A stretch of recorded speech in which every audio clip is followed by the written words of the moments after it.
What if the freedom you seek isn't just a feeling but a step? In Ephesians chapter 1 verse 7, God doesn't just promise forgiveness, he commands it first. How often do we wait for our fears to fade before acting? Let's look closely at this verse and see what might shift in your perspective today. The order here is critical. The command comes before the comfort. God isn't waiting for us to feel brave, he's asking us to move first, promising his presence will meet us there. Whatever you're holding back right now, remember you are not walking into it alone. His promise of freedom is your strength and shield. Consider a situation today where you've held off taking action because you were afraid. What one step can you take trusting in God's promise? Follow for a verse like this every morning and tell me below. What do you need courage to trust or act on today? What if you could face fear with a guarantee of strength and wisdom? In Psalm chapter 56 verse 3, when the verse talks about putting your trust in God, it doesn't just describe an emotion. It is a command followed by a promise of guidance. That order is key. The strength comes before the comfort, showing that taking action first meets you with what you need most. So whatever fears are stalking you today, whether they read big or small, known or unknown, you have a partner already, God. His wisdom and power are your shield. Notice in this verse how the command to trust follows the declaration of fear. The trust isn't waiting for you, it is ready now when you need it most. So today, if you're facing a tough decision or a conversation that scares you, remember, you don't have to walk through it alone. God walks with you. That presence is your strength and your safety net. When I am afraid, I put my trust in you. Psalm chapter 56 verse 3. Follow for a verse like this every morning and tell me below, what are you trusting God with today? Have you ever wondered why forgiveness is mentioned before comfort here? In Psalm chapter 103 verse 12, God doesn't just promise to remove our transgressions, he removes them as far as the east is from the west. What if his presence could do that in your life too? Today you have a choice. You can carry around baggage or let it go as if distances were not an issue. In the next minute, we'll unpack why this verse changes everything. It's about choosing to walk in God's grace, no matter how heavy your load feels today, because he is removing it for good. So whatever you're carrying right now, a regret, a hurt, or a fear, let go. Know that he is closer than the east from the west. Follow for a verse like this every morning and tell me below, what burden do you need to release today?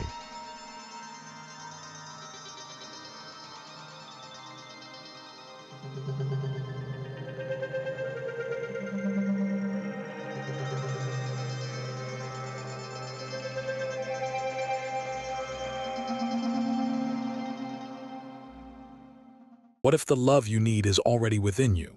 In 1 Corinthians chapter 13 verse 4, God doesn't just invite you to be kind. He commands it, then promises to meet you there. Notice the order. Command comes before comfort. God isn't waiting for you to feel loving, he's asking you to move first and promising his love will meet you in your motions.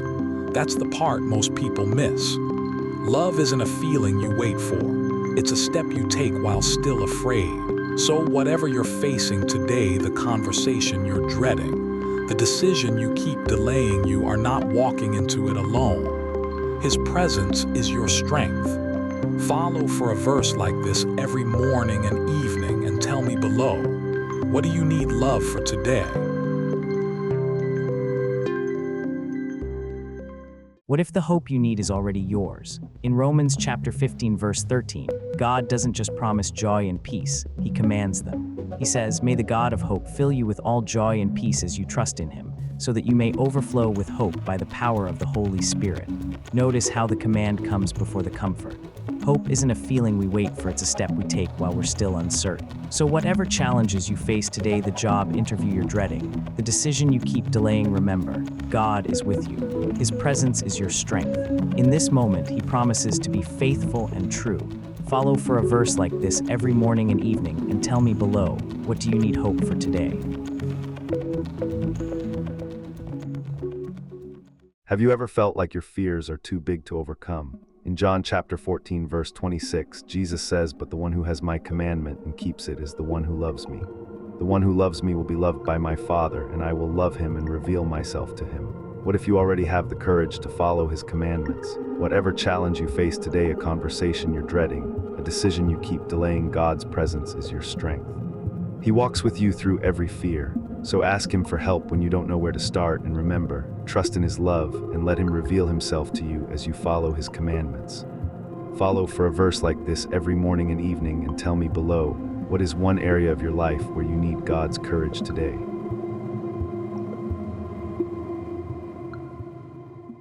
Have you ever felt like God's presence might be enough to get through a tough day, but still wondered if you need more courage than that? In 1 Corinthians chapter 16, verse 13, Paul commands us to stand firm in the faith and be strong, not just comforted by his presence. What if the verse is telling us something profound about when we're feeling scared? The order here, be on your guard, stand firm before be courageous, is a key part of this message. It's like God is saying, before you feel brave, first be vigilant and faithful in what you do. So whether it's that conversation you keep putting off or the decision you've been avoiding, remember, his presence is with you through it all. He is already there to strengthen your faith. In the next minute, I want you to consider, what one courageous step can you take today trusting in this promise? Follow for a verse like this every morning and evening and tell me below, what do you need courage for today? Have you ever felt like worrying over what you'll eat or drink when God knows you need these things? In Matthew chapter 6, verse 31, Jesus says, "Be not anxious for anything, but in every situation with thanksgiving pray to God." But notice the order here. First, he commands to be strong and courageous, then promises his presence. What if courage is already yours, knowing your Father knows your needs? Whatever you're worried about today, remember he walks with you. For example, if you're nervous about a job interview or afraid of failure, trust that you are loved by God. Your fears don't define you, Jesus does. So whatever challenge comes your way, know you have courage because God provides and he is already there for you. Follow us morning and evening for new verse like this and tell me below, what need do you feel today? What if the strength you need is already within you? In James chapter 1 verse 3, God speaks directly to your fears. Instead of just telling us to be strong, he commands it and promises to go with you every step of the way. Notice how the order is important here. Command first, comfort second. God isn't waiting for you to feel brave. He's asking you to move forward in faith, knowing his presence will meet you there. That's the part most people miss. Courage isn't a feeling you wait for, it's a step you take while still afraid. So whatever trials you're facing today, the conversation you're dreading, the decision you keep delaying, you are not walking into them alone. God's strength is your shield in these moments of testing. Whatever challenge you face, he walks with you and strengthens you through every trial. Consider, when have you felt God's presence during a tough time? How does knowing God's strength stands alongside you change your perspective on fear? What one courageous step can you take today trusting in his promise? Like and follow for daily biblical encouragement. What if the new beginnings you need are already here? In Lamentations chapter 3, verse 22-23, God doesn't just promise to be with us. He says we're not consumed because of his great love. Let's dig deeper into this verse and see what it truly means for you. Notice how Jesus puts the command before the comfort. The Lord is my portion, he says, therefore I will hope in him. In other words, you don't have to wait until you feel brave. God calls you first, then promises his presence. So whatever challenge you face today, even if it feels overwhelming, you are not alone. You're never abandoned by the one who promised to be with you. Follow for a verse like this every morning and evening, and tell me below, what new step of faith will you take today trusting in God's faithful presence? Have you ever felt like you're seeking wisdom only to find yourself in the dark? In Proverbs chapter 2 verse 6, God doesn't just offer knowledge, he commands it. For the Lord gives wisdom. This isn't a promise of what might come someday. Instead, it's a command that precedes the comfort. Notice how the verse orders things. Wisdom first, then comes understanding and knowledge. The command before the comfort means you're not waiting for clarity to take action. God is already with you in your search. Whatever decision you face today, he is ready to meet you halfway. You are not alone on this journey. So whether it's a conversation that makes you nervous or a choice that feels overwhelming, trust that his presence will be there. Follow for a verse like this every morning and evening and let me know below, what wisdom do you seek today?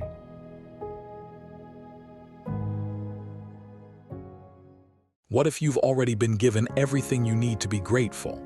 In Psalm chapter 107, verse 1, God doesn't just invite us to give thanks, He commands it. The verse isn't simply give thanks, but rather, give thanks to the Lord, for He is good. So why settle for giving thanks when you can actually take your blessings for granted? Notice how the command comes first in this verse before any instruction on what or how to thank. It's as if God is saying, before I tell you what to say and do, I want you to already be grateful. The Lord is good and His love endures forever. What does it mean when He says He is good? Let us unpack that together. The goodness of God is more than just a sentiment. It's an experience in His presence. When you're in His presence, your circumstances are transformed, not because you've done something to earn them, but because they all for His glory and your growth. So, whatever challenge or blessing you face today, remember that there's always an opportunity to say thank you from a place of authenticity and experience.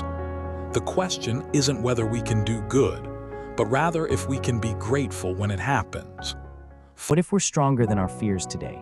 In Hebrews chapter 10, verse 38, the Apostle Paul encourages us not just to hope, but to live by faith. He says we don't know everything, and that's okay because God is with us, guiding our steps even when it feels like we're walking alone. So whatever doubt or uncertainty you face today, remember this: you are never truly alone in your journey. God has a plan, and He walks alongside you, helping you see the beauty in each step of the way. Trust Him to show you what's ahead, even if it means trusting that He knows better than you do. This faith isn't about making us feel brave all at once. It's about learning to trust His timing, even when things seem slow or uncertain. So, take a moment today to ask yourself, what doubt are you carrying that God might be using to bring you closer to Him? Follow for a verse like this every morning and evening, and tell me below, what hope do you need from the Lord today? What if you didn't need to navigate this darkness alone? In Psalm chapter 18, verse 28, God doesn't just promise you will find light, He assures it's already burning for you. Notice the verse order there. You, Lord, keep my lamp burning comes before my God turns my darkness into light. God isn't waiting for you to feel hope, He's asking you to trust in His presence. Whatever your season of life may be right now, this assurance is yours. So whatever challenges or uncertainties you face, the conversation you read dreading, the decision you keep delaying, you are not walking through them alone. His light is your strength and guide. Follow for a verse like this every morning and evening and tell me below what needs guidance today.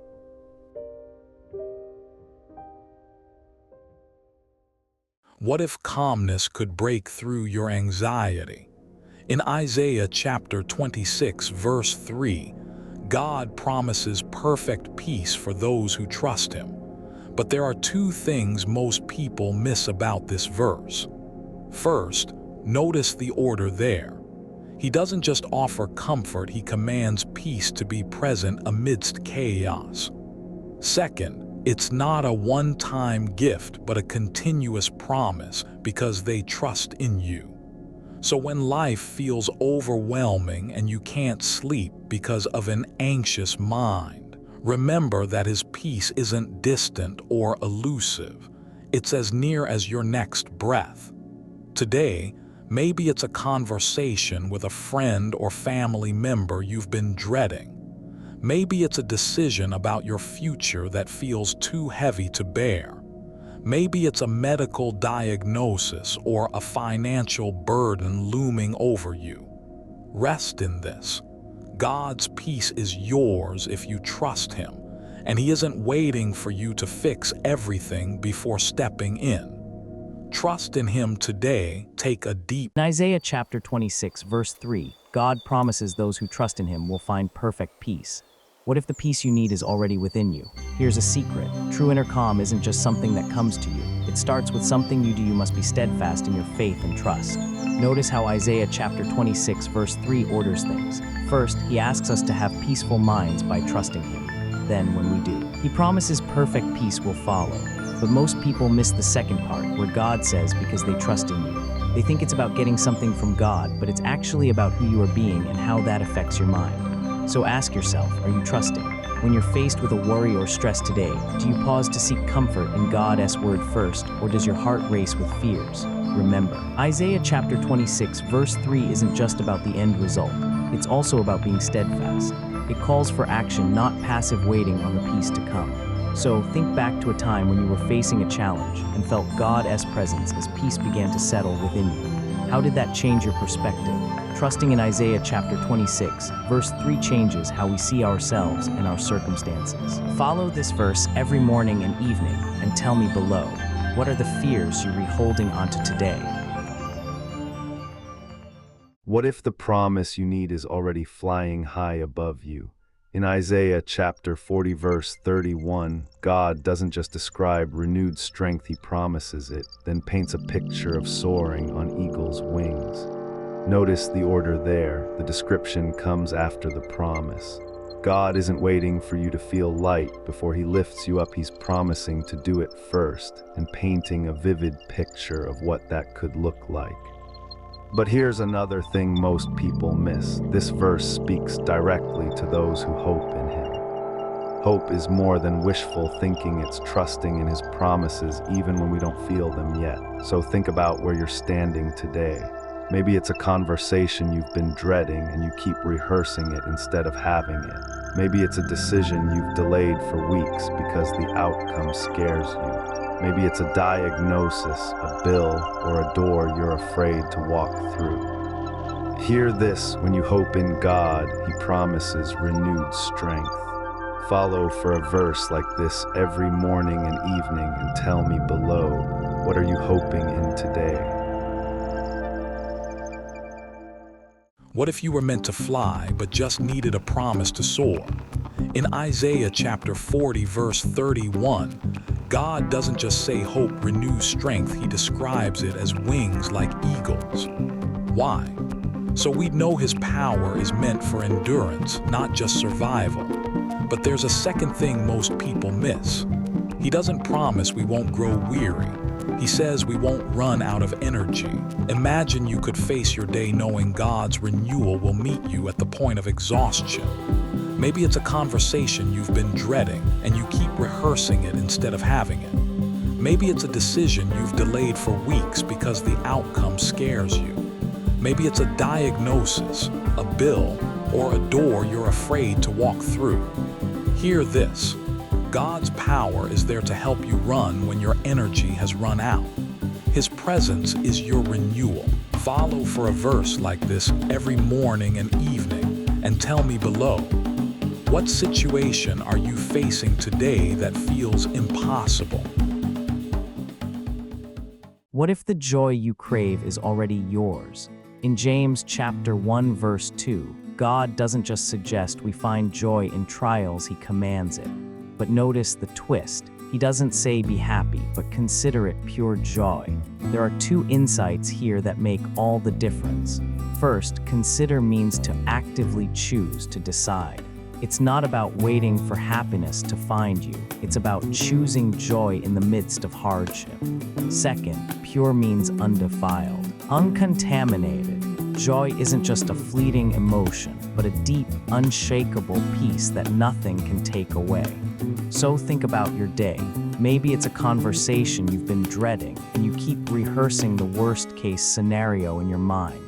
Maybe it's a decision you've delayed for weeks because the outcome scares you. Maybe it's a diagnosis, a bill, or a door that feels closed. Hear this: God isn't asking you to pretend everything is okay when it's not. He's asking you to choose joy, and his peace will be your strength. Follow for a verse like this every morning and evening and tell me below, where do you need to actively choose joy today? What if God's grace is waiting for you when you mess up? In Hebrews chapter 4 verse 16, we find a surprising invitation to approach his throne of grace with confidence. Notice the order there. It's not clean up your act first, but come as you are. He doesn't want you to feel guilty or ashamed. He wants you to come. Maybe today you felt like you've made too many mistakes, that God can't use you anymore. But this verse shows us that his grace is a gift, available in your time of need. So think about where you are today. Maybe it's a conversation with a family member you've been avoiding because of past hurt. Maybe it's a job opportunity you're reluctant to pursue because of self-doubt. Maybe it's an addiction you keep struggling with, or a financial burden that feels insurmountable. Hear this: His grace is your strength in those moments. His presence is your comfort when you feel not good enough. Follow for a verse like this every morning and evening and tell me below, what do you need help with today? What if He's already working on your renewal? In Psalm chapter 51, verse 10, David pleads for God to create in him a pure heart and renew a steadfast spirit. Notice the sequence. Renewal comes first, then purity. It's like God saying, first, I make you new, then I make you clean. It's not about earning His favor, it's about accepting His offer. And He doesn't just do this once, it's a daily process. So think about where you are today. Maybe it's a conversation you've been dreading and you keep rehearsing it instead of having it. Maybe it's a decision you've delayed for weeks because the outcome scares you. Maybe it's a diagnosis, a bill, or a door you're afraid to walk through. Hear this: you are not beyond His reach. His promise is your hope, and His process is your path. Let Him renew you today. Follow for a verse like this every morning and evening. What are you tired of today?